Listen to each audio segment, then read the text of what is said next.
ಈ ರೀತಿ ಚೆನ್ನಾಗಿ ಮಾಡ್ಕೋಬೇಕು. ಮಾಡ್ಕೊಂಡಿದ್ದ ಫುಲ್ ಮತ್ತೆ ಮೆತ್ತಗೆ ಉಂಡೆ ಆಗಬೇಕಲ್ಲ, ರೌಂಡ್ ಆಗಬೇಕಲ್ಲ, ಬಾಲ್ ಆಗಬೇಕು. ಈ ರೀತಿ ಮಾಡಿ ಇದಕ್ಕೊಂದು ಹೋಲ್ ಹಾಕ್ಬೇಕು. ಸೊ ಈಗ ಏನು ಮಾಡಬೇಕು, ಹೋಲ್ ಹಾಕಬೇಕು. ಹೋಲ್ ಹಾಕಿ ಒಂದು ಸೀಡ್ ಏನಪ್ಪ ಅಂದ್ರೆ ಒಂದು ಸೀಡ್ ಬೇಡ ಜಾಸ್ತಿ. ಸೊ ಒಂದು ಸೀಡ್ ಮಾಡಬೇಕು, ಒಳಗಡೆ ಹಾಕಬೇಕು. ಒಳಗಡೆ ಹೇಗೆ ಮಾಡಬೇಕು, ಸೊ ಇದನ್ನ ಈ ಥರ ಬಾಲ್ ಮಾಡಬೇಕು. ಸೊ ರವಾ ಉಂಡೆ ಅದೇ ಮಾಡಬೇಕು. ಸೊ ಈ ರೀತಿ ಮಾಡ್ಬೇಕಂದ್ರೆ ಇವುಗಳನ್ನ ಇಡಬೇಕು ಅಲ್ವಾ. ಮತ್ತೆ ಮಾಡಬೇಕು, ಮತ್ತೆ ಅಗೇನ್ ಮತ್ತೆ ಇದು ಮಾಡ್ಕೋಬೇಕು.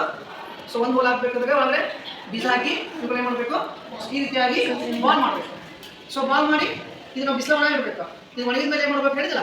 ಸೊ ಎಲ್ಲಿ ಮರಗಿಡ ಇರೋದಿಲ್ಲ ಮತ್ತೆ ಎಲ್ಲ ಕಡೆ ಹಾಕಬಾರ್ದು, ಕುಟ್ಲಿಕ್ಕೆ ಆಗಲ್ಲ.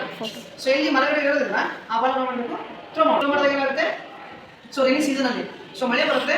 ಮಳೆ ಬಂದು ಆ ನೀರಿನ ಇದ್ರ ಮೇಲೆ ಬಿದ್ದು ಈ ಮಣ್ಣು ಏನಾಗುತ್ತೆ, ಹೊಡೆಯುತ್ತೆ, ಅಳುತ್ತೆ. ಇದು ಅರಳಿದಾಗ ಆ ಮಣ್ಣಿಂದ ಏನಾಗುತ್ತೆ ಅಂದ್ರೆ ಆ ಸೀಡ್ ಏನಾಗುತ್ತೆ, ಅದು ಏನಾಗುತ್ತೆ, ಸಸಿಯಾಗಿ ಮೊದಲಿಗೆ ಮೊಳಕೆ ಹೊಡಿತೈತಿ. ಮೊಳಕೆ ಹೊಡೆದು ಅದೇನಾಗುತ್ತೆ, ಸಣ್ಣ ಸಸಿಯಾಗಿ ಗಿಡ ಆಗಿ ದೊಡ್ಡ ಹೆಮ್ಮರ ಆಗುತ್ತೆ. ಸೊ ಆ ರೀತಿ ಆಗೋದ್ರಿಂದ ಏನಾಗುತ್ತೆ, ನಮ್ಮ ಪರಿಸರ ಹೆಚ್ಚಾಗುತ್ತೆ, ಅರಣ್ಯ ಹೆಚ್ಚಾಗುತ್ತೆ.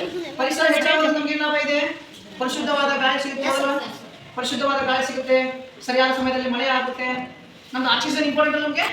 ನೋಡಿ ಏನಾದ್ರೂ ನಮಗೆ ಬ್ಯಾಸ್ನಲ್ಲಿ ಒಂದು ಸೆಕೆಂಡ್ ಬಂದರೂ ನಮ್ಮ ಮುಖನ ಅದನ್ನ ನೋಡೋಕ್ಕಾಗಲ್ಲ, ಆಗತ್ತೆ ಮುಗಿಗೆ. ಸೊ ಒಳ್ಳೆ ಪರಿಸರ ಬೇಕು, ಯಾಕಂದ್ರೆ ನಾಳೆ ಫ್ಯೂಚರ್ಗೆ ಪರಿಸರ ಬೇಕು. ನಾವು ಇವಾಗ ಏನು ಮಾಡ್ತಾ ಇದೀವಿ, ಬಾಟಲ್ ನೀರು ಕುಡ್ತಾ ಇದೀವಿ, ಈಗ ಅಲ್ಲೇ ಸಿಟಿ ನೀರು. ಸೊ ಮುಂದೆ ಏನಾಗುತ್ತೆ ಅಂದ್ರೆ ಅಂಗಡಿಯಲ್ಲಿ ಹೋಗಿ ದುಡ್ಡು ಕೊಟ್ಟು ಆಕ್ಸಿಜನ್ ಈಗ ಉಸಿರಾಡ್ತೀವಲ್ಲ ಆ ಗಾಳಿಯನ್ನು ಮುಂದೆ ನಾವು ದುಡ್ಡು ಕೊಟ್ಟು ಹೋಗಬೇಕಾಗುತ್ತೆ. ಸೊ ಹಾಗಾಗಿ ನಾವು ಈಗಿಂದಲೇ ನಿಮ್ಗೋಸ್ಕರ ಅಂದಿದ್ರು ನಿಮ್ಮ ಮಕ್ಕಳು ಎಲ್ಲರಿಗೋಸ್ಕರ ಮಾಡ್ಬೇಕಂದ್ರೆ ಪರಿಸರವನ್ನು ಬೆಳೆಸಬೇಕು, ಅರಣ್ಯವನ್ನು ನಾವು ಬೆಳೆಸಬೇಕಾಗಿರೋದು ನಮ್ಮೆಲ್ಲರ ಕರ್ತವ್ಯ. ಈ ಸೀಡ್ಸ್ ಬಾಲ್ ನಾನು ಯಾಕೆ ಹೇಳಿದಂದ್ರೆ ಇದು ಎಸ್ಪೆಷಲಿ ಯಾವಾಗ ಹಾಕಬೇಕಿದು, ಮಳೆಗಾಲ ಅಲ್ವಾ. ಸೊ ಯಾಕಲ್ಲ ಇದೆ ಮಳೆಗಾಲ. ಸೊ ಹಾಗಾಗಿ ಈಗ ಹೆಚ್ಚಾಗಿ ನಾವು ಮಾಡಬೇಕು. Okay fast